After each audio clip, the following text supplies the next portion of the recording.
Hello, kamusta tayo? Kanina pa ako nagsasalita, hindi ko alam, hindi pala naka-record. Pero the Lord God has His ways, and so it's fine, no? Kaya nagpapasalamat ako kay Almighty Father for His goodness, for His faithfulness, for we are the apple of His eye. Mahal na mahal tayo ni Almighty Father, we are His treasure. At ayaw niya na mapawalayo tayo sa Kanya.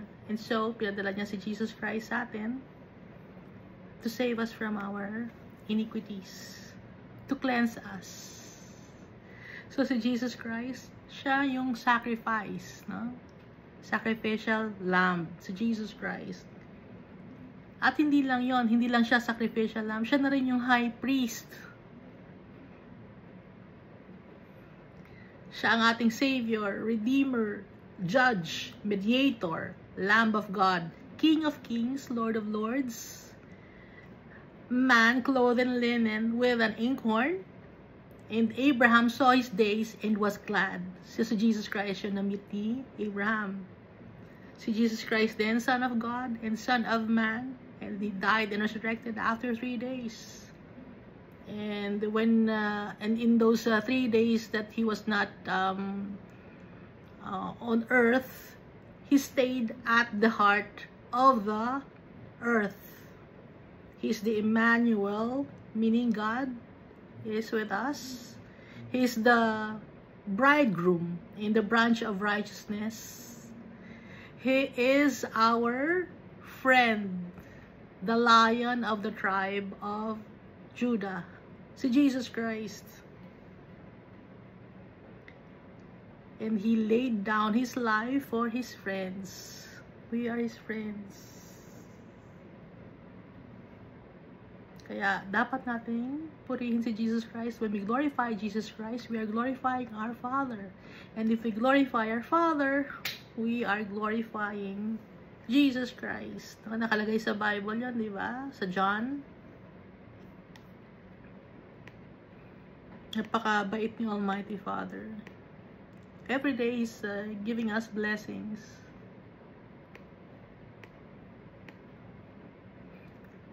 Kaya tayo ay joyful and complete because our Father and Jesus Christ and the Holy Spirit is with us every day.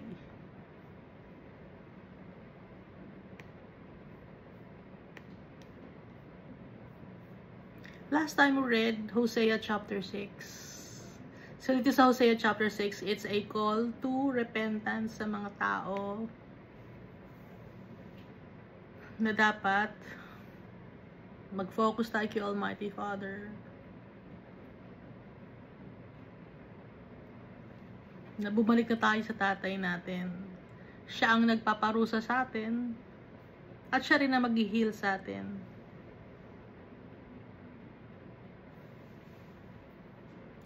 Si Almighty Father then ay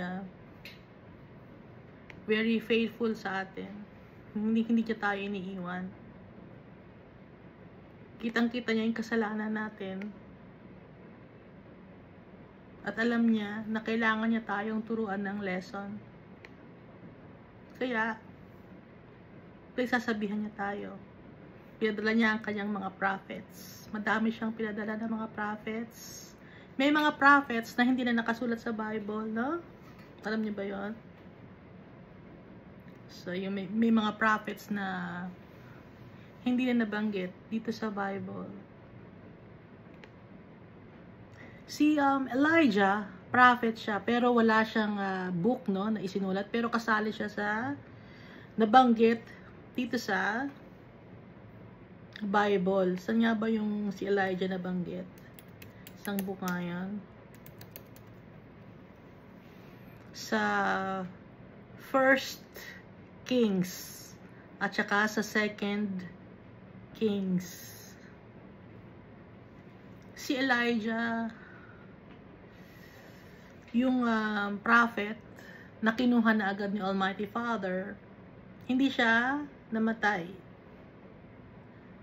Si Enoch, kinuha na siya ni Almighty Father. at si Elijah. Iba si Elijah kaysa kay Elisha, no? So si Elijah, after ni Elijah, nung kinuha na ni Almighty Father si Elijah, si Elisha naman ang kapalit niya. So nakita ni Elisha na sumakay sa chariot si Elijah. Kinuha ni Almighty Father, nagpadala ng chariot si Almighty Father from heaven. Kinuha ni Almighty Father si Elijah at naiwan yung kanyang cloth ni Elijah at napunta yung cloth na yun kay Elisha. Okay, so maraming prophet na pinapadala si Almighty Father. Pero anong gusto ni Almighty Father? Yung mga prophet na yon nagbibigay sa atin ng warning noon pa man. Kaya itong mga sulat na to na nababasa natin sa Bible, warning sa atin din to. At to remind us, no? Dito sa verse 6 rather ng Hosea chapter 6, ang gusto ni Almighty Father, loyalty or faithfulness natin sa Kanya and not sacrifice. Sacrifice nga tayo ng sacrifice kung hindi naman natin sinusunod si Almighty Father. Bali, wala yung sacrifice natin. Galit si Almighty Father. Okay? Bigay nga kayo ng bigay ng tithes and offerings ninyo. Pero, ano ang ginagawa? Wickedness. Ang tumatanggap ng tithes and offerings ninyo, yung mga pastors, yung mga preachers, yung mga religious leaders. Pero si Almighty Father, hindi niya tinatanggap yung inyong offerings. Ang gusto ni Almighty Father, faithful kayo sa Kanya. Faithful tayo sa Kanya. Obedient tayo.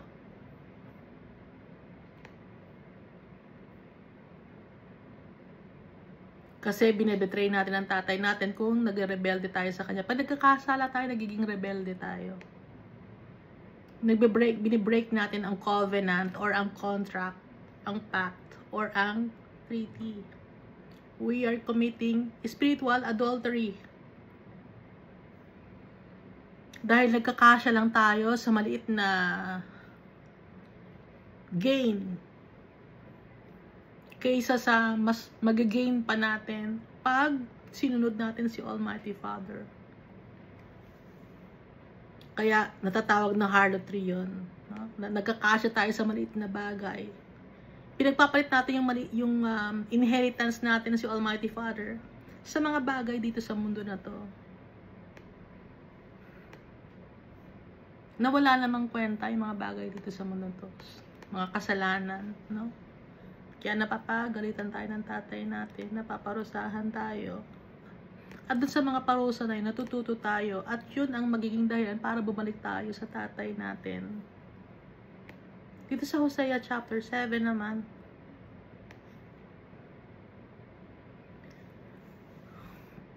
yung padami ng padami ang kasalanan ng mga tao.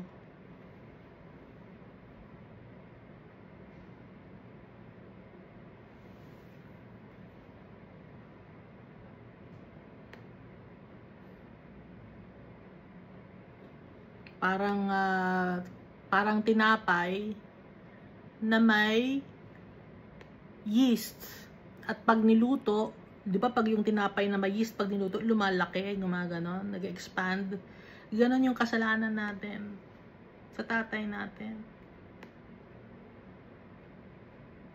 Yung yeast, kalahi yun ng mushroom.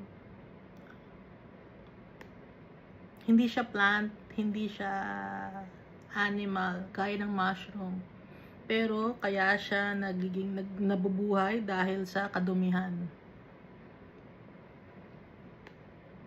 Kaya yung mga yeast, di ba?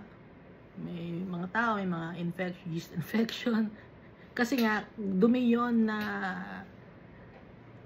sumasakop sa tao at sa pagkain, no? Kasi may, di ba, pag nilagay sa tinapay yon, nag-expand yung tinapay kasi may oxygen. Nagbabubbles, di ba? Di ba pag nabubulok yung mga pagkain, bumubula. Ayun, madumi na, ibig sabihin. Parang yung tinapay, di ba, pag para lumaki yung tinapay, nilalagyan ng yeast, tapos nagkakaroon ng bubbles, di ba, tapos niluluto. Napunta na sa pagluluto. Kasi nga, yung kasalanan ganon, dumadami, lumalaki.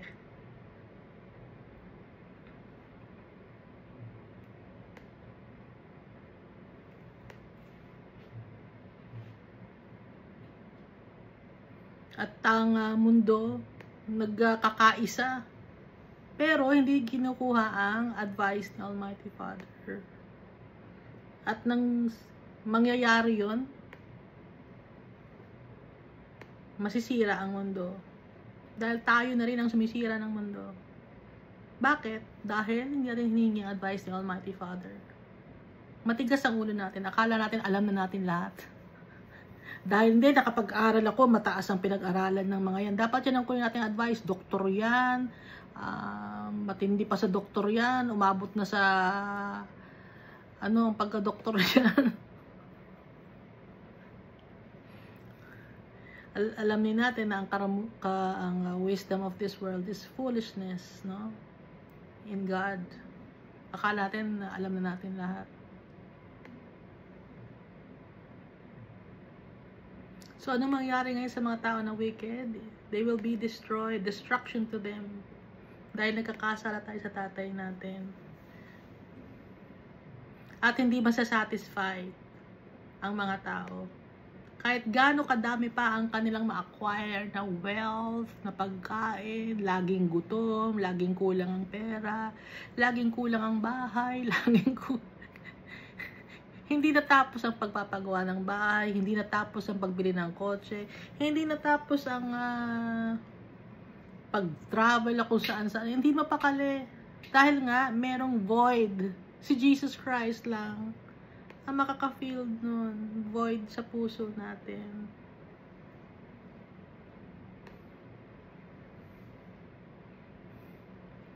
Minsan iisipin mo, kaya lang ba tayo mabubuhay para lang magtrabaho? Hindi. Hindi kasi masatisfy ng tao. Sino makakapag-satisfy sa atin? Si Jesus Christ. Si Almighty Father.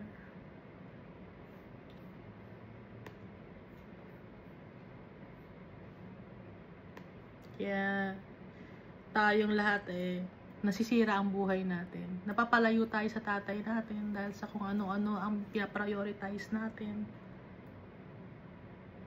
May mga Christians na gano'n na hindi nila alam na napapalayo na sila kay Almighty Father.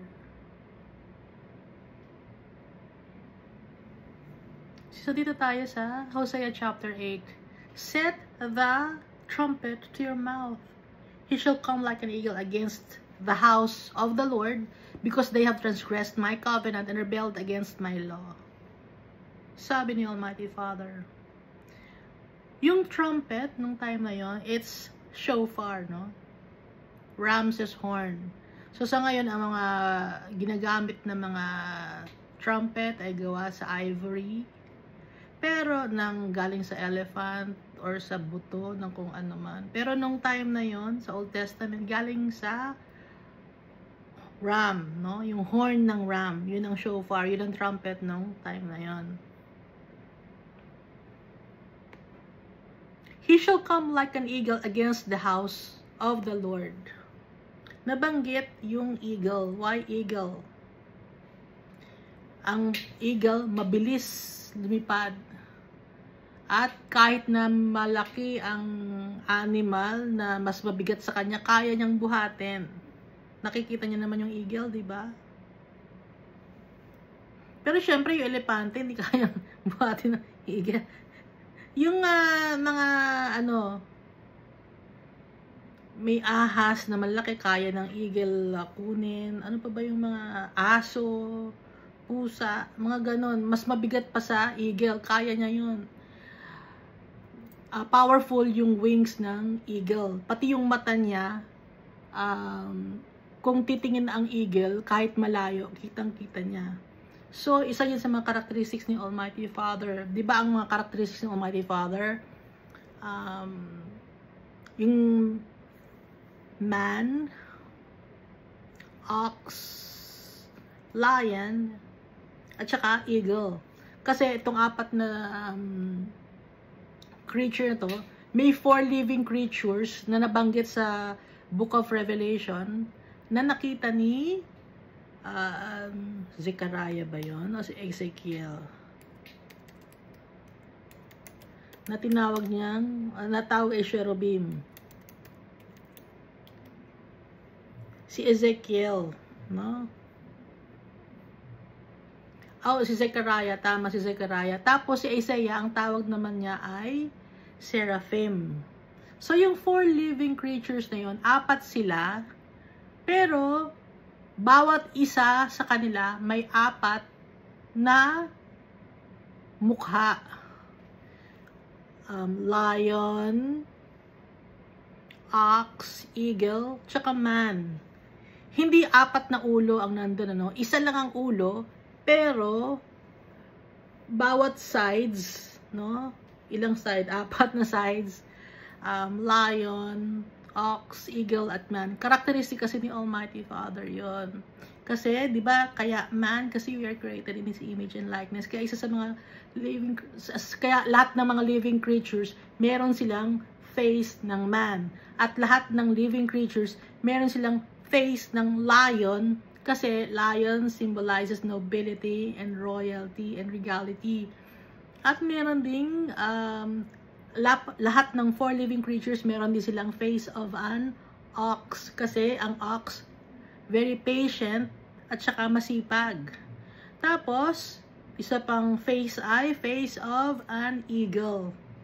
Dahil exact yung mata tumingin kahit malayo nakikita.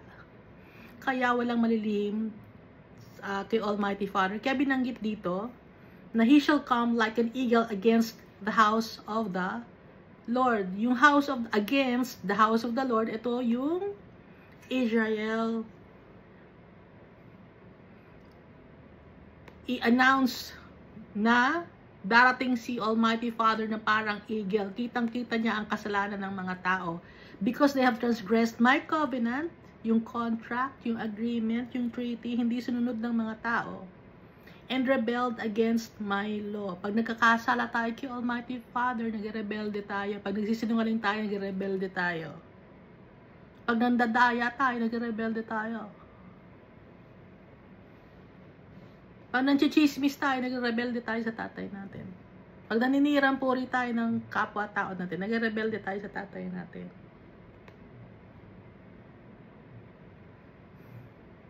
Verse 2, Israel will cry to me, my God, we know you. Israel has rejected the good. The enemy will pursue him. Iiyak ngayon ang Israel, ang mga tao iiyak. Lord, we know you. Kilala ka namin. Pero kung kilala natin si Almighty Father, dapat hindi tayo gumagawa ng kasalanan. Kasi kilala natin ang tatay natin. Kilala natin kung paano maghalat. Kilala natin kung paano magmahal. Verse 3, Israel has rejected the good. Nireject natin yung righteousness. At dahil sa nireject natin yung righteousness, yung enemy o yung kalaban, hahabulin tayo ng kalaban. Sino yung kalaban natin? Ang kalaban natin, mga fallen angels, mga demonyo, no? Kaya di ba yung mga tao, pag namamatay, pag wicked yung tao at namatay siya, yung kaluluwa niya kinukuha na ng demonyo. Niadala sa impyerno. Kaya nga the enemy will pursue him. Israel has rejected the good. Kaya dapat lagi tayo manghingi ng tawad kay Almighty Father and stop doing wickedness. Lapit tayo kay Jesus Christ to clean us from our iniquities, to help us, to strengthen us. Verse 4, they set up kings but not me. Sabi dito, ano yung they set up kings but not me? Ang ibig sabihin ng they set up kings, nagtitiwala tayo sa mga leaders of the land. Sa mga tao na akala natin na makakatulong sa atin, yun ang pagtitiwalaan natin. They set up kings but not me, sabi ni Almighty Father. They made princes, but I did not acknowledge them. Yung mga prince na to, ibig sabihin to, mga taong mayayaman, ano? Pero, hindi yun ina-acknowledge ni Almighty Father. Yung pag lumalapit tayo sa mga taong mayayaman or matatalino, hindi ina-acknowledge ni Almighty Father yon. Pag lumalapit tayo sa mga leaders of the land, na-hurts yung Almighty Father.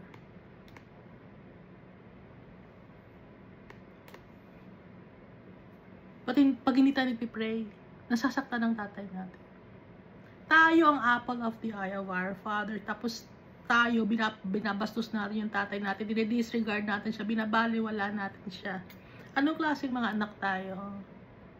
Sinasaktan natin yung tatay natin na nagmamahal sa atin ng totoo.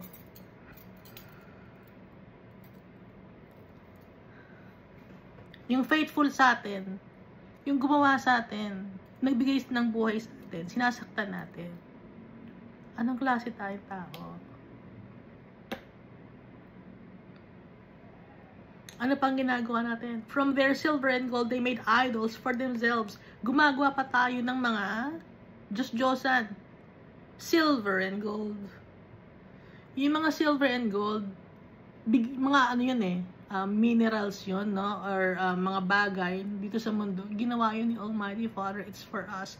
Pero anong ginawa natin? Sinamba natin. Silver and gold. And there are also times na ginagawa natin yung mga idols ninyo, nilalagyan nyo ng silver and gold. Hindi yun si, ano ba, baka sabihin, hindi si Jesus naman yun, hindi yun si Jesus. Hindi mo mailalagay sa isang kahoy si Jesus.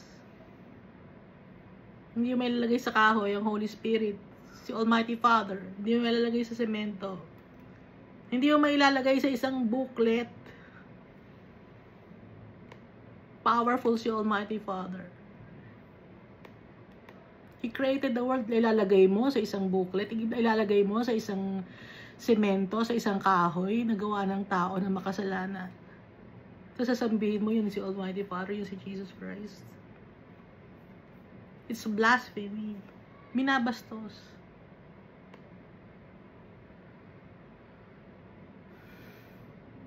Tapos pag nagkulang ng pintura, hindi pinturahan natin, baka mas maganda tong pintura na to, imported pa to, kahit gaano kamahal ang pinturang ginamit mo.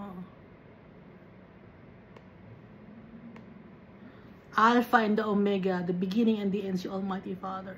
Si Jesus Christ, God siya, King of Kings and Lord of Lords. Ganun ang gagawin ng tao. Bastos ang tao.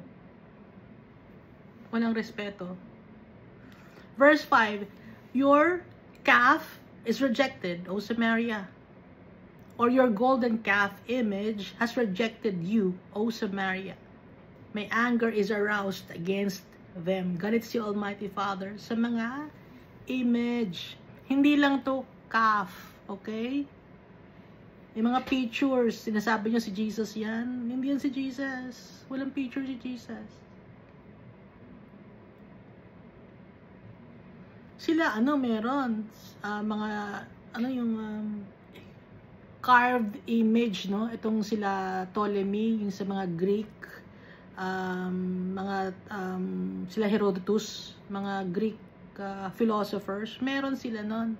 Kasi hindi naman sila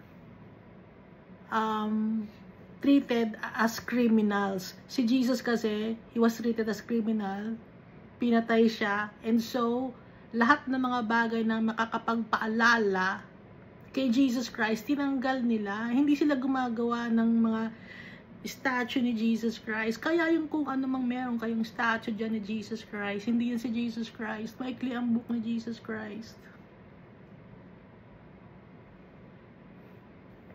Lagi na lang binabanggit dito sa Old Testament. And also sa New Testament, yung idolatry. Ayaw ni Almighty Father. Ayaw ni Jesus nun. Our God wants to be worshipped in spirit and in truth. Kaya nga my anger is aroused against them. Galit si Almighty Father. Enraged. He's fuming. He's indignant. How long until they attain to innocence? Hanggang kailan? Hanggang kailan ba sila magiging makasalanan or ayaw nilang tanggapin ang katotohanan?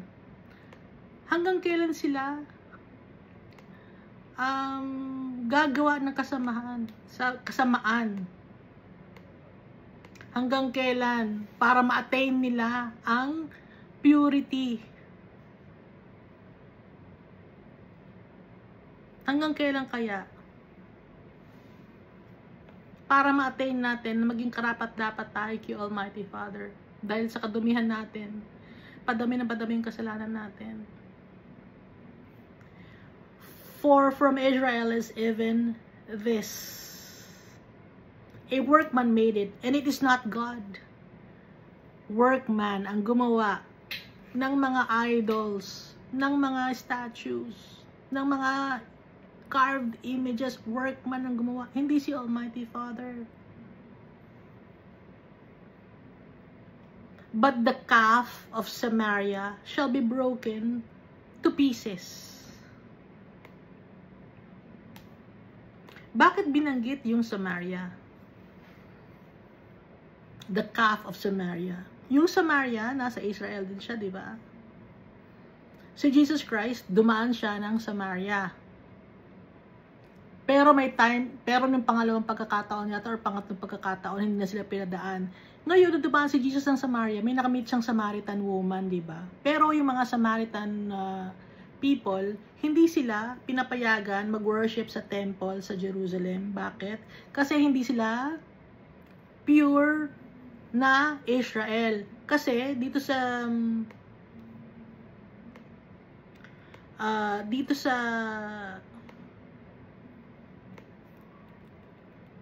Judges chapter 1, no? Bigyan ko lang ng ng background. Dito sa Judges chapter 1, kasi baka magtaka kayo, bakit Judah?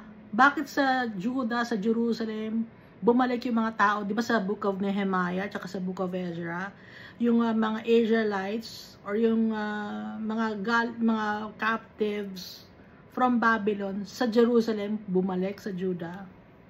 Bakit sa Judah? Dito sa Judges chapter 1, basahin natin. And the Lord said, Judah shall go up. Indeed, I have delivered the land into his hand. So Judah said to Simeon, his brother, come up with me to my allotted territory, that we might fight against the Canaanites, and I will likewise go with you to your allotted territory. And so Simeon went with him. So, natanggal ng tribe ni Judah yung mga tao na nandun, yung mga Canaanites.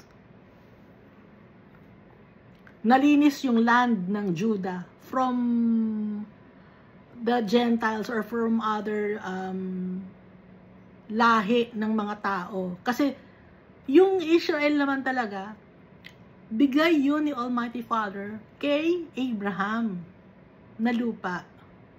Diba, pinaghatian nila si Abraham tsaka si Lot. Balik tayo sa Genesis. Mahaba to. So si Abraham, sa kanya na talaga itong lupa ng Israel. No? Kaso nga lang, nung time ni Israel, nagkaroon ng famine. And so, napunta ang mga tao sa Egypt. Ngayon, pagbalik ng mga tao from Egypt to the promised land, yung mga Israelites, galing na sila ng desyerto, ang tagal nilang nawala. Pagbalik nila, may mga tao na nakatira. Kaya dapat kailangan paalisin nila yung mga tao na to. Dahil itong mga tao na to, hindi kanila to, kundi itong lupain kasi nito, talagang kay Abraham at sa kanyang mga anak. Mana nila to. Kaya dapat nilang kunin. Okay? Kaya ang ginawa ngayon, itong si Judah, napaalis niya lahat ng mga tao. Na mga taong, ano bang tao? Taong labas. Mga taong hindi taga kanila, no? Hindi mga Israelite. Sa mga Canaanites, mga hindi nila kalahi. Ngayon, ito namang iba, ito si Benjamin, si Manasseh, si Ephraim, si Zebulun, si Asher, si Naphtali, si Dan, hindi nila nakuha yung kanilang lupain. Hindi nila napaalis yung mga nakatira sa kanilang lupain. Kaya namuhay sila, nakasakasama nila yung mga taong hindi naman kalahi ni Israel. Kaya sinasabi ng mga Jew dun sa New Testament na ang mga Samaritan ay lahi ng madudumi kasi hindi naman sila kasi pure na lahi ni Israel. Okay? Naintindihan na natin? At saka yung mga tao na yon, meron silang mga Diyos-Diyosan. So yung mga tao na tumira sa lupain ng Israel nung wala pang mga tao, kasi nga umalis sila, nung pagbalik nila, may mga tao na ron na mga Perizzites, Jebusites, hindi nila napaalis yun. Yung mga tao na yun, may mga Diyos-Diyosan sila, may mga sinasamba sila mga Diyos-Diyosan, nahawa ang mga tao. Meron pa silang calf. Maliban sa dun sa desert, na gumawa sila ng golden calf, pagpunta naman nila sa kanilang promised lands na binigay sa kanila ni Almighty Father, nandun din, may mga Diyos-Diyosan din doon. Pero, yung si Judah, napaalis niya lahat ng mga tao na sumakop ng kanyang mamanahin na lupa. Kaya, nung pinabalik ni Almighty Father, lahat ng mga tao, galing sa captives, doon sila nag-merge sa Judah, sa Jerusalem, at doon yung naging capital. Naintindihan na natin na kahit na hindi panganay si Judah, siya, yung tribe ni Judah, yun ang mas nakilala.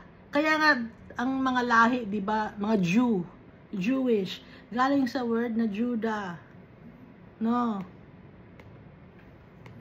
Kaya itong nabanggit natin to kasi nga, but the calf of Samaria, binabanggit yung Samaria. Itong Samaria kasi to nasa yung lahi ni Ephraim at saka yung mga Samaria, mga Samaritans, nag-merge sila. Kaya yung lahi ni Ephraim, hindi na siya pure. Kaya nung dadaan si Jesus, hindi sila pinapadaan, kailangan pa nilang umikot. Okay? Nung dadaan si Jesus, di ba? Tapos nagalit si John, tsaka si James. Sabi, bakit tayo na padaan? Lord, gusto mo ba kung magtawag tayo ng ng kidlat para masunog sila? Di ba pinagalitan ni Jesus Christ si John tsaka si James? Ito yon, yung Samaria, yun yung land ng Samaria. Okay, so balik tayo dito. But the calf of Samaria shall be broken into pieces. Bakit? Kasi, yung Samaria kasi means impurity. Hindi siya pure. May kasamang,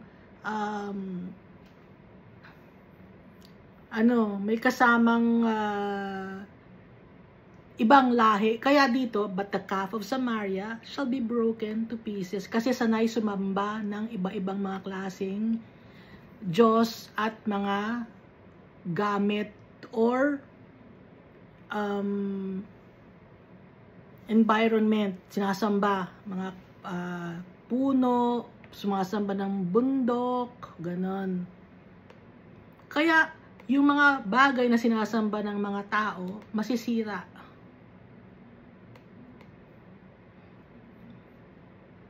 Okay? Ang haba ng in-explain natin para lang malaman ninyo yung story ng Samaria. Verse 7. They sow the wind and reap the whirlwind dahil sa idolatry. Yung idolatry rin, pag sinasamba mo yung sarili mo, no? Yung gandang-ganda ka sa sarili mo. Yung swapang ka, greedy ka, yun, yung sinasamba mo rin yung sarili mo nun. Ha? Hindi lang yun yung pagsamba ng mga statue, pag sinasamba mo rin yung pera, no? Sinasamba mo yung, binibigyan mo ng mas importante pa, no? Yun yung ibig sabihin ng pag-worship. Dahil ang pinaka-importante, si Almighty Father, si Jesus Christ at ang Holy Spirit. Wala nang iba pa.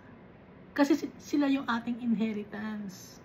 Sila yung precious, real treasure. Yung mga treasure na nakikita natin dito sa mundo, lahat ng mga bagay, ng mga material things, earthly possessions, it's just a mirage. Kaya, kung tayo ay mag-iipon ng kayamanan dito sa mundo, anong mangyayari? They sow the wind. Ano ang sow the wind?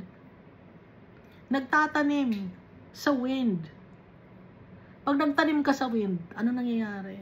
Wala, di ba?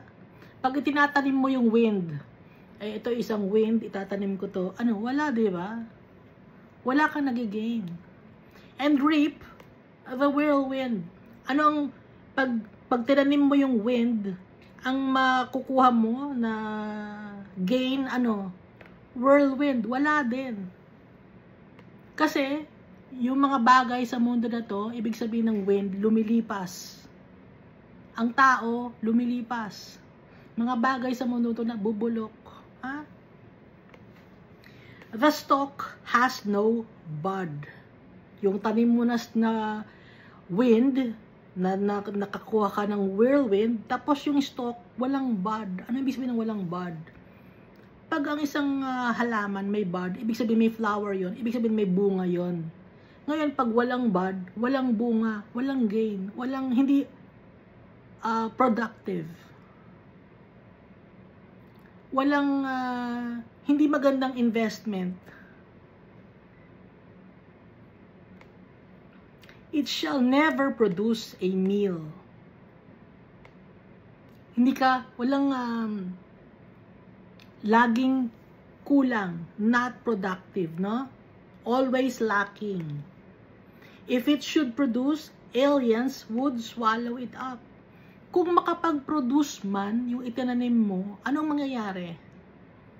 Aliens would swallow it up. Sabi mo, ay ba't may aliens? Yung aliens na sinasabi dito, mga outsiders, or mga immigrants, mga incomers, or mga strangers ang kukuha ng mga itinanim mo. Yung mga gain na yon, mga magnanakaw. Kaya, hindi tayo dapat dito sa mundo magtatanim ng kayamanan. Saan natin ang real treasure?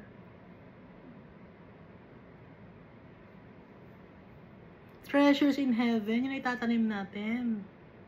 Verse 8, Israel is swallowed up. Ano nangyari sa Israel? Kinain na ng sistema. Now they are among the Gentiles, like a vessel in which there is no pleasure. Lalagyan na walang kwenta na. Now they are among the Gentiles. Pareho na sila. Gentiles at ang Israel, pareho na. Walang kwenta. Sabi ni Almighty Father. Isang lalagyan na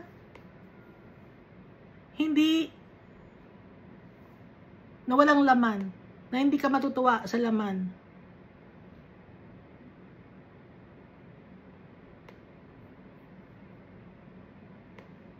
Walang na-gain. Parable of the talents. Di ba yung parable of the talents? Yung isang tao doon, lahat ng servants binigyan 5,000 talents, 3,000 talents, isa 1,000 talents, 10,000 talents, 5,000 talents. Ano nga yung, tsaka 3,000 talents?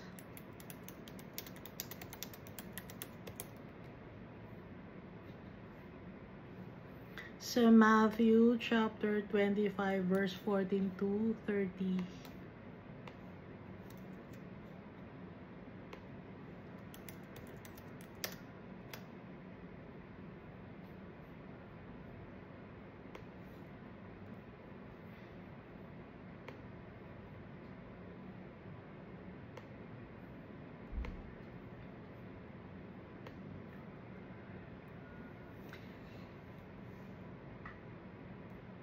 Basahin natin. For the kingdom of heaven is like a man traveling to a far country, who called his own servants and delivered his goods to them. And to one he gave 5 talents, to another 2, and to another 1, to each according to his own ability. And immediately he went on a journey.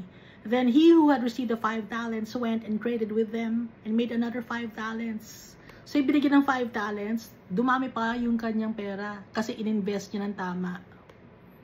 And likewise, who had received 2 gained 2 more also. Yung nakatanggap ng 2 talents, naka-gain pa siya ng 2. So, nag-double.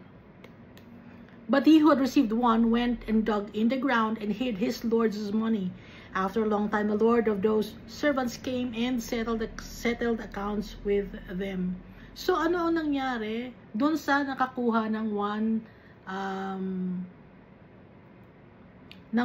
talent.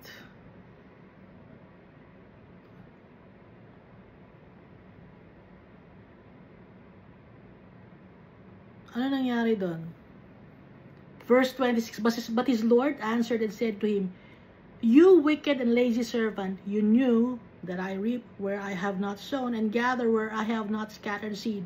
So you ought to have deposited my money with the bankers, and at my coming I would have received back my own with interest. So take the talent from him and give it to him who has 10 talents. For to everyone who has, more will be given, and he will have abundance. But from him who does not have, even what he has will be taken away. And cast the unprofitable servant into the outer darkness. There will be weeping and gnashing of teeth. Sino yung unprofitable servant? Yung unprofitable servant, yung hindi nagtiwala kay Almighty Father. Dahil ang totoong treasure si Almighty Father. Kagaya nga dito, now they are among the Gentiles like a vessel in which no pleasure. Hindi natuwa, hindi nakakatuwa. Dahil hindi nakapag-produce. So, paano tayo makakapag-produce? When we trust our Father. Yun ang real treasure. Verse 9 of Hosea chapter 8. For they have gone up to Assyria like a wild donkey alone by itself. Ephraim has hired lovers. So, pag sinabing for they have gone to Assyria, arrogance and prideful and wanted to be seen as self-sufficient, na walang kailangan, hindi ako nangangailangan kahit ano, prideful ako, ganon. Yun ang ibig sabihin dito. Ano ang ginawa niya? Imbis na humingi ng tulong kay Almighty Father, Ephraim has hired lovers. Ano ibig sabihin nun? He connived with powerful people of the land na hindi naman nagtitiwala kay Almighty Father. Verse 10, yes, though they have hired among the nations, now I will gather them. Sila mismo, nagkukuhanan sila ng input, nagtutulungan sila. Hindi nila hinihinga ang tulong ko, hindi nila kinukuha ang advice ko. They have hired among the nations, now I will gather them. I-gather ko silang lahat, pagsasama-samahin ko silang lahat. And they shall sorrow a little, paparusahan ni Almighty Father, because of the burden of the king of princes, or because of the oracle or proclamation of the king of princes. Paparusahan ni Almighty Father through government. Naintindihan niyo? Yung mga tao, paparusahan ni Almighty Father, nagtiwala sila sa kanilang sarili, humingi sila ng advice sa kanilang mga tao, sa mga mayaman na mga nation, sila mismo, hindi nila hiningi advice ng Almighty Father. Anong gagawin ni Almighty Father? Mapaparusahan sila, sorrow a little. Anong sorrow a little na yun? Magkakaroon ng burden. Bibigyan sila ng burden mismo ng hiningan nila ng tulong.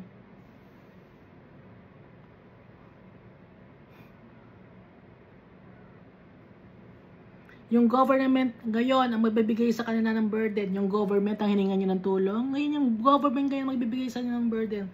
Yung ibang country ang hiningan nyo ng tulong. Yung ibang country ngayon ang magbibigay sa inyo ng burden. Ng problema. Di ba ganoon ang nangyari sa atin? Hindi natin hinisikang tulong ni Almighty Father. Nung panahon na sinasabing merong sakit ang mga tao noon, 5 years ago, hiningi ba natin ang tulong ni Almighty Father? Hindi natin hiningi ang tulong ng Almighty Father. Anong ginawa natin? Hiningi natin ang tulong ng ibang bansa. Anong nangyari ngayon sa tulong ng ibang bansa?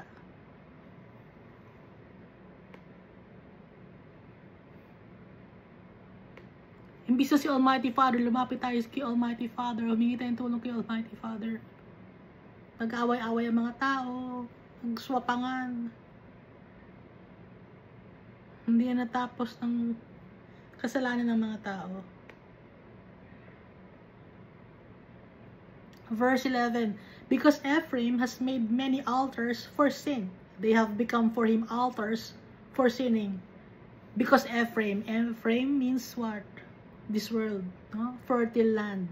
Itong fertile land na to, itong productive land na to, ano nangyari? Ang daming altar dito ng kasalanan sa mundo. They have become for him altars for sinning. Ang dami, di ba? May mga structure. Kaya ka pupunta sa building na yon dahil gagawa ka ng kasalanan. Merong ganon. Intindihan niya ba yung sinasabi ko? May mga business establishment, pupunta ka doon para gagawa ka ng kasalanan. Altars for sin. Naging shrine para doon gawin ng mga tao ang kanilang wicked desires. Shrine para maging wicked ka, para maging swapang ka. Ito yung lugar na to eh. Para maging swapang ako sa pera, ito ang magiging business ko. Ito ang magiging business ko. Iba naman, tao naman ang gagawin kong business, wapangan naman. Puro ang resulta ay pera, pera, pera, kayamanan dito sa mundo, power, money, ano pa? Fame. Hindi sa government ako, o sa government may corruption. Kaya naging altars for sin ang mundo. Hindi, gusto kong maging artista. O, binenta mo na yung dignidad. May mga pasinungaling-sinungaling dyan eh. Para sumikat ka. O, naging altar na ng kasalanan. Pag financial institution naman, ang laki ng tubo. Nanloloko sa mga patubo. Ang daming bayarin sa mga kung ano-anong may charges. Altar for sin. Insurance, altar for sin. Walang tigil ang utak ng tao sa paggagawa ng kasamaan, pagpaplano kung paano yumaman sa mundo na to. Gagawa ng mga substandard na mga items, altar for sin. Magsisinungaling sa mga kliyente. Dito tayo sa opisina mag-uusap ng pagsisinungaling sa kliyente, altar for sin. Mag-i-scam ka, dito tayo mag-uusap sa ibang lugar, altar for sin. Gagawa ka ng adultery, doon sa ibang lugar, doon tayo pupunta sa kung saan, altar for sin.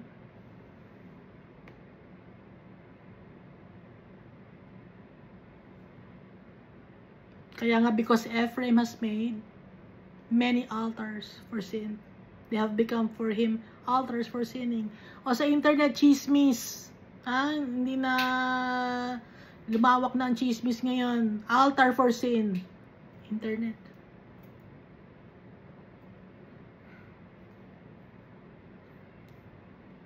Verse 12, I have written for him the great things of my law, but they were considered strange things. Ang gaganda ng mga law na binigay ko, sabi ni Almighty Father. It's for us. Para sa ikabubuti natin. Yung law na binigay ni Almighty Father. Pero nung ginawa natin, akala natin strange. Bakit ganon? Ba't ganon ang law na binigay sa atin? No? But they were considered a strange thing. Hindi natin maintindihan yung law na binigay ni Almighty Father. At ang ginagawa natin, tinitwist natin ang law ni Almighty Father. Example, yung laging nasa internet yung gender. Bakit babae at lalaki lang ang dapat ikasal? Hindi ba pwedeng babae at lalaki at lalaki? So they were considered a strange thing.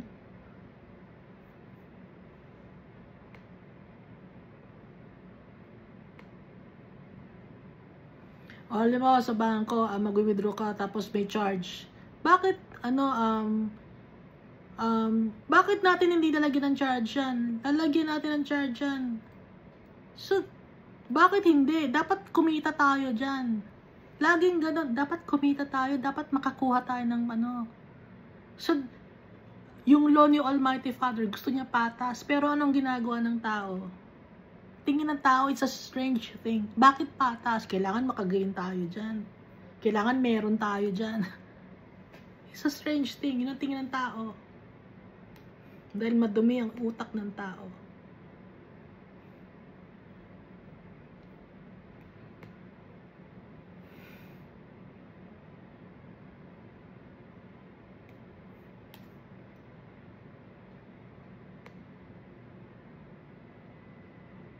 Verse 13, for the sacrifices of my offerings, they sacrifice flesh and eat it, but the Lord does not accept them.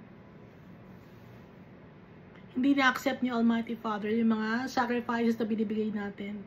Kasi He's not pleased with the people. Sa mga kasalanan natin, hindi natin siya sinusunod. Paano niya tatanggapin yun? Hindi natin siya sinusunod.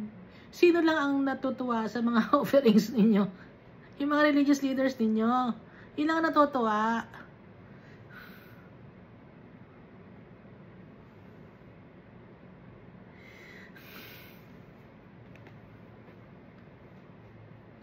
Minsan tinotolerate nyo yung mga religious leaders ninyo, no?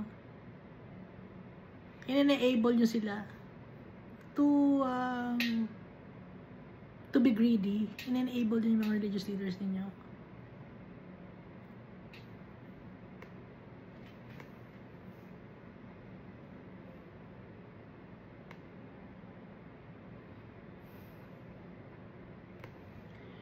Lagi nating isipin, si Jesus Christ at yung mga prophets, ano ang buhay nila? Ngayon, ano ang buhay ng mga religious leaders? Yun na lang ang tingnan natin. O, si Jesus ang tingnan natin. Tingnan natin ang buhay ni Jesus Christ when He was in this world. Ano ang buhay ni Jesus Christ when He was in this world? Ano ang buhay ngayon ng religious leaders ninyo? Ginagaya ba ng religious leader ninyo si Jesus Christ?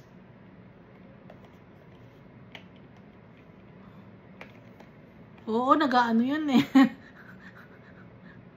Yung religious leader ko, nagpapakain. Pero mas madami ang kanyang nag-gain kumpara sa binibigay niya.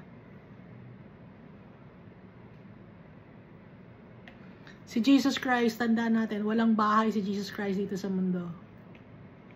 Di ba sinabi ni Jesus Christ yan? Di ba tinanong siya ng isa sa kanyang mga apo, saan kayo nakatira? Wala akong bahay. Sino ba nga nagtanong si Peter?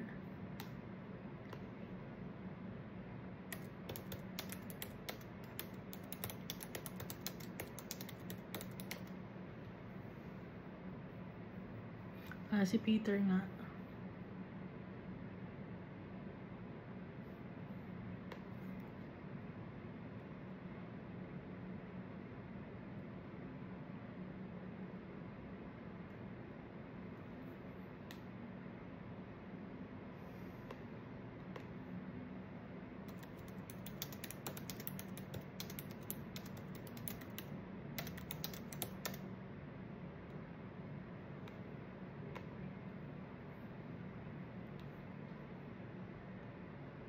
Matthew chapter 8 verse 20.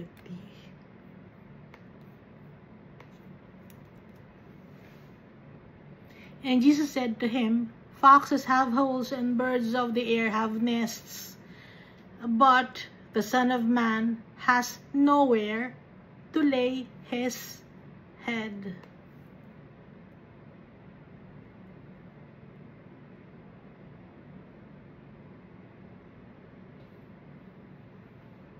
Ay, hindi pala si Peter, kundi isang disciple. Basahin natin. And when Jesus saw a great multitude about him, he gave a command to depart to the other side. Then a certain scribe came and said to him, Teacher, I will follow you wherever you go. And Jesus said to him, Foxes have holes and birds of the air have nests, but the Son of Man has nowhere to lay his head. Sabi, kahit saan ka pupunta, susunod ako sa iyo. Nagbigay na ng heads up si Almighty Father. Paano mo ako susundan? Kaya mo ba yun? Na wala akong bahay, kaya mo ba yun? Na wala akong bahay? O ikaw, kung wala kang bahay, kaya mo ba yun? Yun ang ibig sabihin ni Jesus dito. Kasi sabi ng scribe, Teacher, I'll follow you wherever you go. Pupuntahan kita, gagayahin kita, sasamahan kita, susundan kita kahit saan ka magpunta. Ang sabi ni Jesus, yung mga fox, meron silang mga holes. Yung mga birds, meron silang nests. Pero siya, wala siyang bahay sa kanyang head. Ngayon, wala siyang pupuntahan to lay his head. Ngayon, kaya ba yon ng scribe na gawin ang ginagawa ni Jesus, na sundan ang yapak ni Jesus? So, yung mga religious leaders, kaya nyo bang sundan yung yapak ni Jesus? Nowhere to lay his head. Walang bahay si Jesus.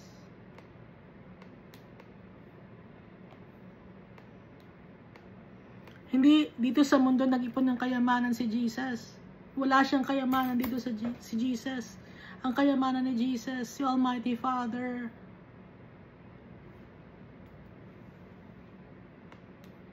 Now, He will remember their iniquity, verse 13, and punish their sins. They shall return to Egypt. No, ulit natin, verse 13. For the sacrifices of my offerings, they sacrifice flesh and eat it, but the Lord does not accept them. Now He will remember their iniquity and punish their sins.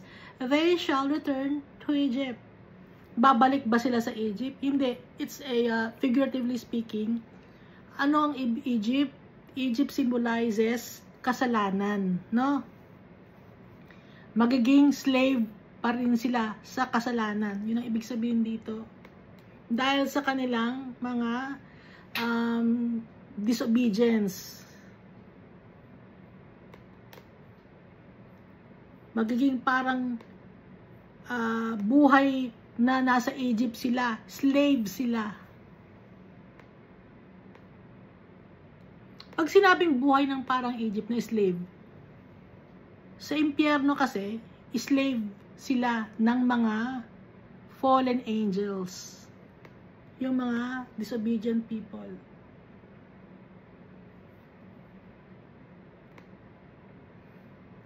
Verse 14, in the last verse of Hosea chapter 8. For Israel has forgotten his maker. Kinalimutan natin yung tatay natin, yung creator natin. Yung nagbigay ng buhay sa atin, yung nagbigay ng totoong pagmamahal sa atin, kinalimutan natin. And has built temples. Gumawa tayo ng temple. Judah also has multiplied fortified cities, but I will send fire upon his cities, and it shall devour his palaces or citadels. Kinalimutan ng mga tao si Almighty Father. At gumawa ng mga templo. Kung gumawa ng mga templo, may mga sa templo, ibig sabihin meron silang mga sinasambad yun, ng mga Diyos-Diyosan. May kanya-kanya silang mga pinapahalagan sa buhay. Not necessarily mga idols, kundi pera, prestige, no, or honor, or kung ano man, family mo, sinasamba mo, ganon, no? Kasi dapat, ang priority natin si Almighty Father. Judah also has multiplied fortified cities. Bakit Judah? Judah naman means what? Praise, di ba? Yung mga tao na nagtitiwala kay Almighty Father, una nagtitiwala sila, pero nagkasala rin sila. Hindi rin sila faithful. Lahat ng tao nagkasala. Multiplied fortified cities, but I will send fire upon his cities. Susunugin ni Almighty Father. yung mga bagay na pinahalaga natin dito sa mundo, tatanggalin ni Almighty Father.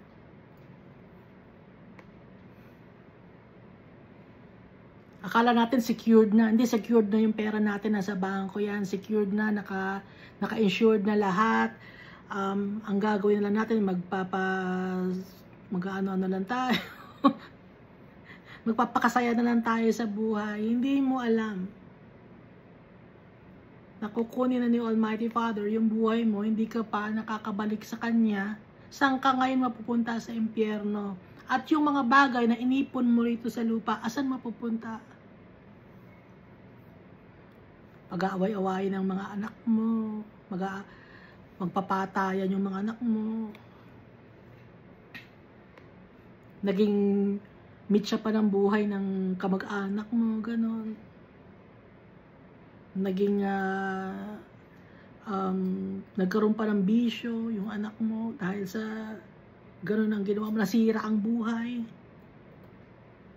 Imbis na si Almighty Father, iba ang ginawang focus natin. Kaya tayo sira ang buhay natin eh. Kasi imbis na si Almighty Father, iba ang inuna natin. Unahin natin lagi yung tatay natin. Mahal niya tayo, hindi niya tayo papabayaan. Si Jesus Christ nga binigay niya sa atin eh. Ano pa ba ang hindi niya kaya bigay? Lahat na nga binigay na nga sa atin eh. Ano pa ba ang gusto ninyo?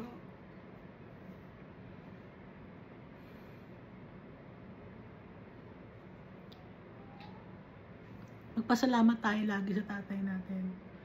Ang gusto lang ni Almighty Father, sundin natin siya, sumunod tayo sa kanyang mga utos, maging obedient tayo, at hindi magkakasala. Kasi pag nagkakasala tayo, magiging rebellious tayo. Kung ano yung pinag-utos sa atin ni Jesus Christ, mahalin natin si Almighty Father with all our soul, our mind, with all our strength, heart, lahat na. Kasi from there, kaya na natin mahalin yung kapwa-tao natin. Kaya na natin gumawa ng tama sa paningin ni Almighty Father pag mahal natin siya. Lagi natin siyang maiisip. At dahil sa binigay niya sa atin si Jesus Christ, yung kasalanan natin, burado na. Dahil sa blood ni Jesus Christ. Dahil sa blood ng ating friend, faithful friend, na King din natin, na kaya maganda ang tingin sa atin ni Almighty Father because of Jesus Christ. Thank you, and God loves us all so much.